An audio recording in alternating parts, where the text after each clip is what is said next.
Hello everyone, hope आप लोग अच्छे हैं। Welcome to Mamta classes. आज हम लोग नया टॉपिक पढ़ेंगे और वो है issue of debentures as collateral security. हालांकि ये टॉपिक बहुत ज़्यादा इम्पोर्टेंट तो नहीं है, लेकिन आपके सिलेबस में दिया हुआ है, इसलिए इसको पढ़ना जरूरी है। इन केस अगर ये टॉपिक आपसे पूछ लिया गया एग्जाम में तो आप ब्लैंक नहीं रहिएगा। अब ये होता क्या है मैम, इसका क्या मतलब है? अब चलिए समझिए, एक एग्जाम्पल लेते हैं। एक कंपनी है XYZ लिमिटेड, इसको पैसे की जरूरत है, यानी कि इसको लोन चाहिए। ये पहुंचा SBI के पास और बोला कि हमको 50 लाख का लोन चाहिए। अब जो बैंक है बिना कुछ संपत्ति गिरवी रखे तो लोन देगी नहीं। कितने का लोन चाहिए बेटा जी? 50 लाख। बैंक बोला ठीक है, हम लोन आपको देंगे, लेकिन कोई फिक्स एसेट आप अपना मेरे पास गिरवी रखिए। तो कंपनी बोला चलिए भाई, मेरे पास एक बिल्डिंग है, वो बिल्डिंग हम आपको गिरवी दे देते हैं। अब बिल्डिंग गिरवी रखने का मतलब थोड़ी ना है कि बिल्डिंग उठा के दे दिया जाता है। बिल्डिंग तो मूव नहीं होगा कि इसको आप ले लीजिए, ऐसा नहीं है। और बैंक ये भी नहीं कह सकती है कि आप इस बिल्डिंग में काम नहीं कर सकते, इसको यूज नहीं कर सकते। सब कुछ आप कर सकते हैं, सिर्फ इसका पेपर आप बैंक के पास डिपॉजिट कर सकते हैं कि अगर ये जो लोन आप लिए हैं, जिस पीरियड के लिए लिए हैं, अगर वो पीरियड कंप्लीट हो गया और आप लोन नहीं चुका पाए तो ये संपत्ति वो मार्केट में सेल करके अपना लोन का अमाउंट बैंक रिकवर कर सकती है। इसीलिए तो इसको गिरवी रखा जाता है, to be on the safe side.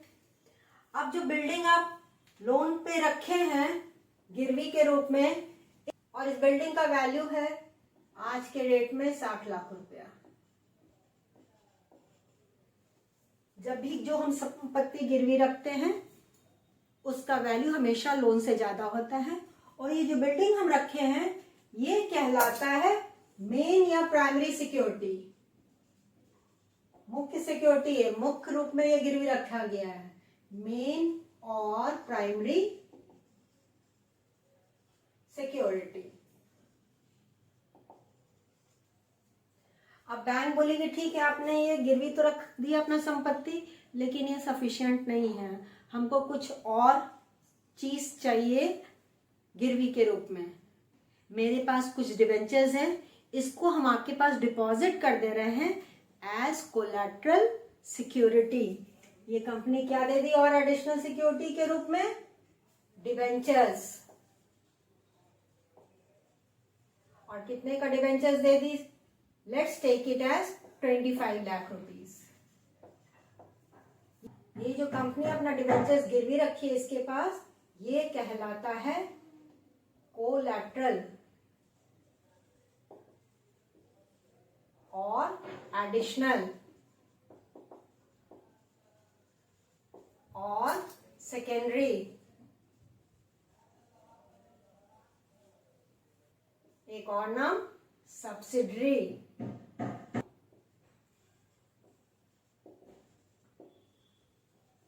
Security. 4 नाम हो गया।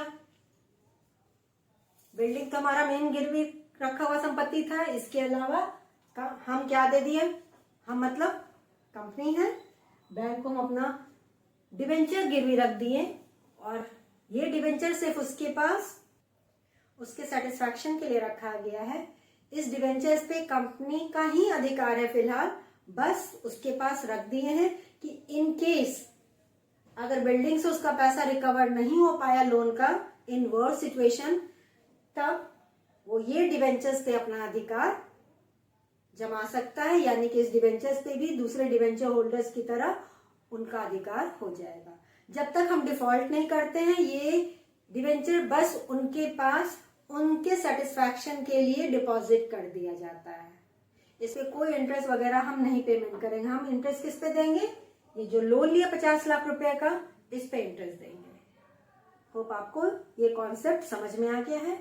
अब इस तरह का जो डिबेंचर हम इशू करते हैं उसको डील करने का 2 तरीका है, यानी कि अकाउंट्स के बुक में रिकॉर्ड करने का दो तरीका है, अलग अलग थॉट्स के लोग हैं, कुछ एक मेथड फॉलो करते हैं तो कुछ दूसरा मेथड फॉलो करते हैं, दोनों सही है। तो हम दोनों मेथड आज सीखेंगे।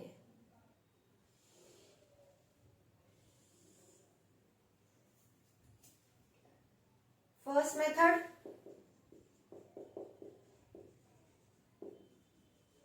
मतलब कुछ लोग हैं जिनका माइंडसेट है कि हम ये मेथड फॉलो करेंगे और कुछ लोग हैं दूसरे मेथड को अडॉप्ट करते हैं।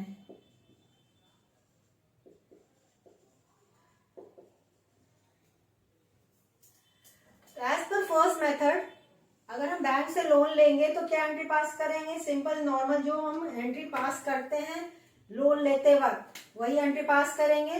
दैट इज बैंक अकाउंट को डेबिट करेंगे टू बैंक लोन अकाउंट। यही तो एंट्री पास करते हैं।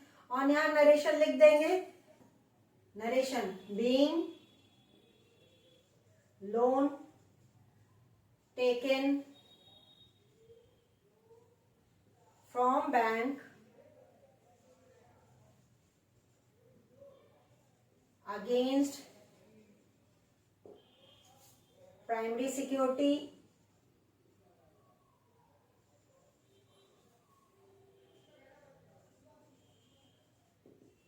and debentures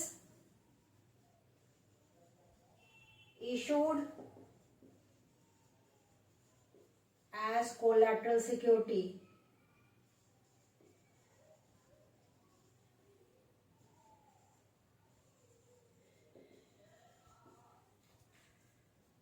अमाउंट भी लिख सकते हैं कितने का डिवेंचर कोलैटरल सिक्योरिटी के रूप में आप इशू किए हैं। तो जिनका मानना है कि बस एक ही एंट्री पास करेंगे, क्योंकि डिवेंचर्स जो हम ये दिए हैं सिर्फ उसके पास, बैंक के पास सिर्फ हम इसको डिपॉजिट किए हैं, इस पे उनका कोई अधिकार तो भी नहीं हुआ है, इसलिए जो डिवेंचर गिरवी रखा गया है एज कोलैटरल सिक्योरिटी, इस मेथड के अनुसार कोई उसके लिए एंट्री हम पास नहीं करते हैं। ठीक है, जब डिवेंचर कोलैटरल सिक्योरिटी के रूप में हम इशू करते हैं तो उसके लिए नॉर्मली हमको बैलेंस शीट भी बनाना पड़ता है, वो जस्ट हम लोग अभी पढ़ेंगे, टेंशन नहीं लीजिए, घबराइए नहीं। एज पर सेकेंड मेथड, पहला जर्नल एंट्री तो बिल्कुल यही होगा जैसे हमने अभी पास किया था। फर्स्ट मेथड में bank account debit to bank loan account. अब कितने का हमने लोन लिया था बेटा जी? 50 लाख का, तो 50 लाख एंड 50 लाख, यहां भी वही 50 और 50 लाख क्रेडिट में भी। लेकिन इसका मानना है कि नहीं, डिवेंचर तो इशू किए है ना, तो डिवेंचर्स की भी एंट्री होनी चाहिए, इनका थिंकिंग यही है। तो ये क्या करेगा, डिवेंचर्स को क्रेडिट करेगा, क्योंकि डिवेंचर्स मेरे लिए लायबिलिटी हो जाती है, तो 2x% डिवेंचर्स अकाउंट। कितने का डिवेंचर्स इशू किए बेटा जी हम? 25 लाख का। अब डिवेंचर के बदले में ना मेरे पास कैश आया, ना कोई संपत्ति आई, ना कोई एसेट आया, कुछ भी तो नहीं आया, फिर डेबिट किसको करें? कुछ तो करना पड़ेगा ना, डेबिट क्रेडिट करके छोड़ तो नहीं सकते हैं। एक अकाउंट अगर डेबिट हुआ तो साथ में दूसरा अकाउंट क्रेडिट भी होना चाहिए। आप अगर 11th में थोड़ा सा पीछे जाते हैं तो एक चैप्टर था ट्रायल बैलेंस और दूसरा चैप्टर था रेक्टिफिकेशन ऑफ एरर। जब कुछ समझ में नहीं आता था कि किस अकाउंट में अमाउंट को डालें तो एक कौन सा अकाउंट हम ओपन कर लेते थे, थोड़ा सा दिमाग पे जोर डालिए, सस्पेंस अकाउंट। तो यहां हम एक सस्पेंस अकाउंट खोलेंगे और साथ में उसको लिखेंगे डिवेंचर सस्पेंस अकाउंट।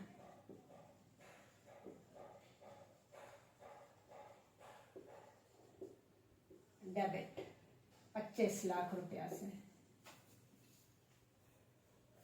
ठीक है, as per this method, second thought या मेथड के अनुसार दो जर्नल एंट्री पास किया जाता है, पहला फॉर टेकिंग लोन और दूसरा for debenture which has been kept as collateral security. यहां तो नरेशन यही लिख दीजिएगा, आधा भी लिखिएगा तो चलेगा, इसका मतलब प्राइमरी सिक्योरिटी तक और यहां लिख देंगे debenture issued as collateral securities, being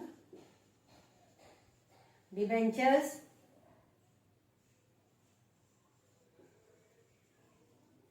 issued as collateral security.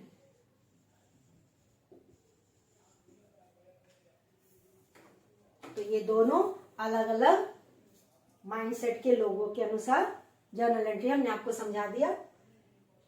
अगर क्वेश्चन में कुछ नहीं बोला है तो you should follow this method. अगर बोल दिया है कि सिर्फ लोन के लिए जर्नल एंट्री पास कीजिए तो ये जर्नल एंट्री पास कीजिएगा, लेकिन अगर कुछ नहीं बोला है तो you should pass journal entry for both taking loan and for issuing debentures as collateral security. ठीक है, अब दोनों मेथड के अनुसार हमको बैलेंस शीट कैसे बनाना होता है वो हम लोग अभी सीखेंगे। इसका स्क्रीनशॉट फटाफट ले लीजिए अगर आपने इसको अभी अपने नोटबुक में नहीं लिखा है तब।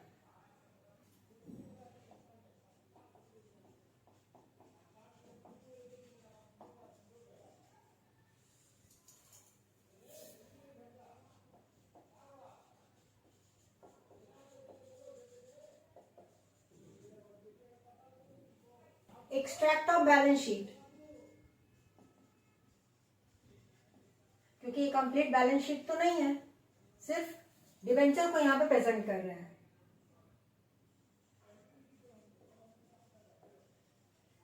एज एट जिस दिन प्रिपेयर करें उसका डेट, ये हुआ आपका particulars. This is note number, एक नोट बनाते हैं उसका यहाँ पे रेफरेंस देंगे, अमाउंट और एक करंट ईयर का अमाउंट है, करंट ईयर का अमाउंट इस कॉलम में लिखते हैं और ये हो गया amount for the previous year. P Y stand for previous year, C Y stand for current year. यहां भी वैसा ही format, extract of balance sheet as at. चलिए, ये जो बैलेंस शीट है ये वर्टिकल फॉर्म में है, हॉरिजॉन्टल फॉर्म में नहीं है।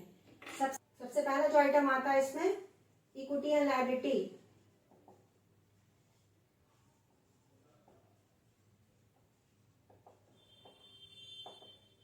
हम इसमें लोन की बात कर रहे हैं तो लॉन्ग टर्म बोरोइंग्स,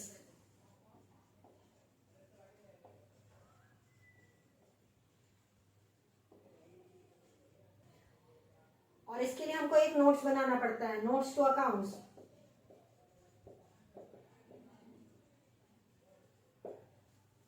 इसमें फिगर सिर्फ करंट ईयर का रहता है बेटा जी। फिलहाल हमारा note number 1 long term borrowings.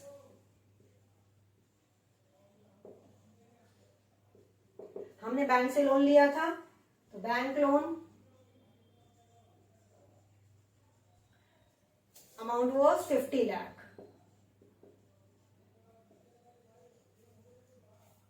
और नीचे लिख देंगे against debentures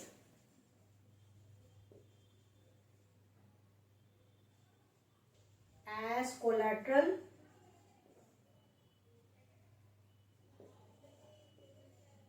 security for rupees 25 lakh। और ये जो 50 लाख है यही मेरा अमाउंट लॉन्ग टर्म बोरोइंग्स में जाएगा, 50 लाख। प्रीवियस ईयर का फिगर मेरे पास नहीं है तो उस कॉलम को ब्लैंक छोड़ देंगे। तो this is the way to present balance sheet relating to debentures issued as collateral security and for loan taken from bank. यही मेरा बैलेंस शीट में सिर्फ एक आइटम शो हो रहा है, इसलिए हम इसको क्या बोल रहे हैं, एक्सट्रैक्ट ऑफ बैलेंस शीट। ये कंप्लीट नहीं है बैलेंस शीट। ठीक है, अब चलते हैं सेकेंड मेथड के अनुसार कैसे बनेगा। ये बैलेंस शीट तो बिल्कुल वैसा ही रहेगा, कोई फर्क आने वाला इसमें नहीं है। Equity and liabilities.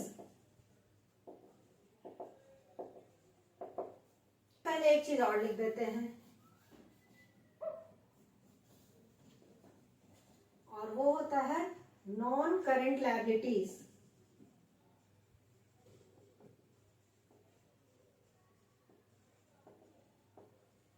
उसके नीचे लॉन्ग टर्म बोरोइंग्स।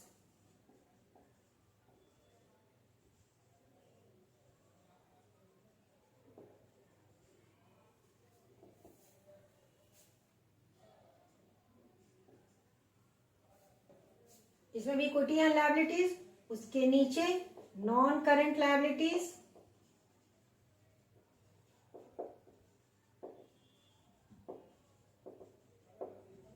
उसके नीचे long term borrowings.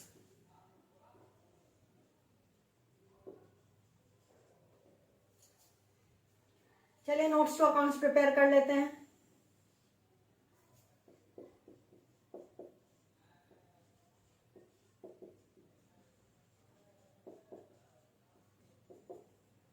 Note number 1,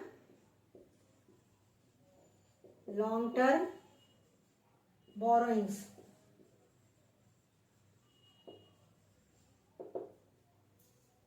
debentures, debentures हमने इशू किया है ना, तो 1% डिबेंचर्स, कितने का डिबेंचर्स इशू किए थे बेटा जी? 25 लाख का। तो इनर कॉलम में 25 लाख लिख दिए हैं। इसमें से डिबेंचर सस्पेंस, क्योंकि पैसा तो कुछ मिला नहीं है, उसको लेस कर देंगे।